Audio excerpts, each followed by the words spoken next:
श्रीहनुमत्सहस्रनामस्तोत्रमन्त्रस्य श्रीरामचन्द्रषि अनुष्टुप् श्रीहनुमान् महारुद्रो देवता ह्रीं श्रीं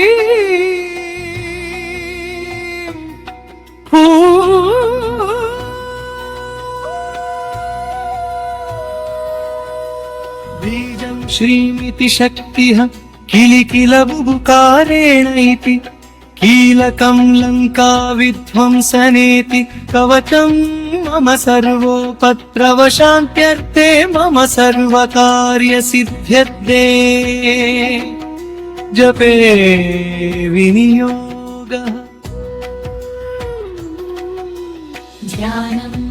प्रतप्तस्वर्णवर्णाभं संरक्तारुणलोचनम् सुग्रीवादियुतं ध्यायेत् पीताम्बरसमावृतम् गोष्पदीकृतवाराशिं पुच्छमस्तकमीश्वरम् ज्ञानमुद्रां च बिभ्राणं सर्वालङ्कारभूषितम् वामहस्तसमाकृष्टदशास्याननमण्डलमम् उद्यद्दक्षिणदोरं हनुमन्तं विचिन्तयेत् स्तोत्रं हनुमान् शीघ्रप्रदो वायुपुत्रो रुक्तो नयो रजरः अमृत्युर्वीरवीरश्च रामवासो जनाश्रयः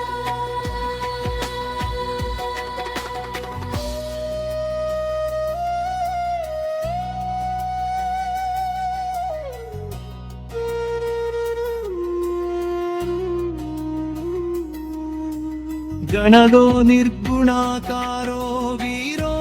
निधिपतिर्मुनिः पिङ्गाक्षो वरदो वाग्मी सीताशोकविनाशनः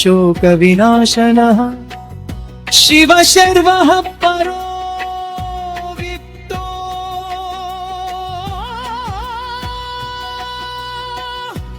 मिक्तो व्युक्तो धराधरः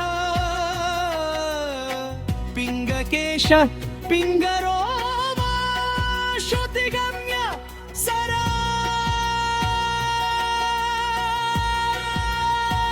सनातनद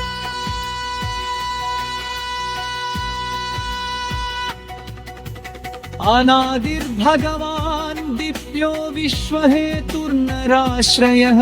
आरोग्यकर्ता विश्वेशो विश्वनाथो हरीश्वरः अल्पो रामो रामभक्तः कल्याणप्रकृतीश्वरः विश्वम्भरो विश्वमूर्तिर्विश्वाकारोऽर्धविश्वपः विश्वात्मा विश्वसेव्योऽर्थ विश्वो विश्वधरो रविः विश्वचेष्टो विश्वगम्यो विश्वध्येयः कलाधरः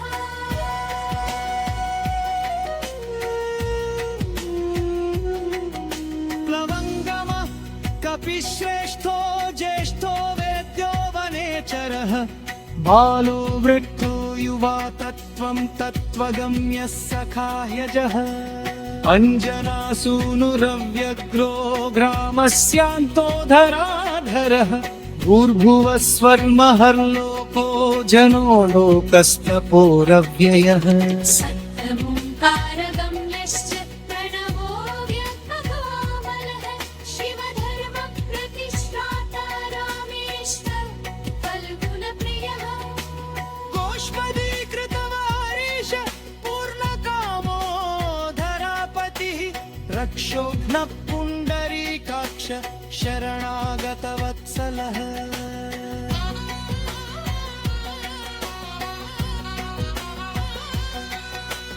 जानती प्राणदात च रक्ष प्राणापहारक पूर्णः सत्य पीतवासा दिवाकर समप्रभ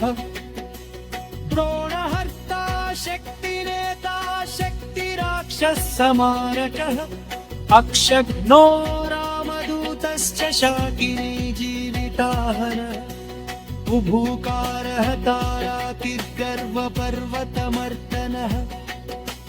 हेतुस्त्वहेतुप्रांशुश्च विश्वकर्ता जगद्गुरुः जगन्नाथो जगन्नेता जगदीशो जनेश्वरः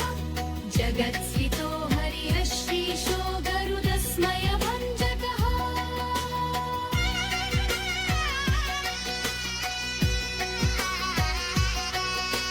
पार्थध्वजो वायुपुत्र सितपुच्छो मितप्रभ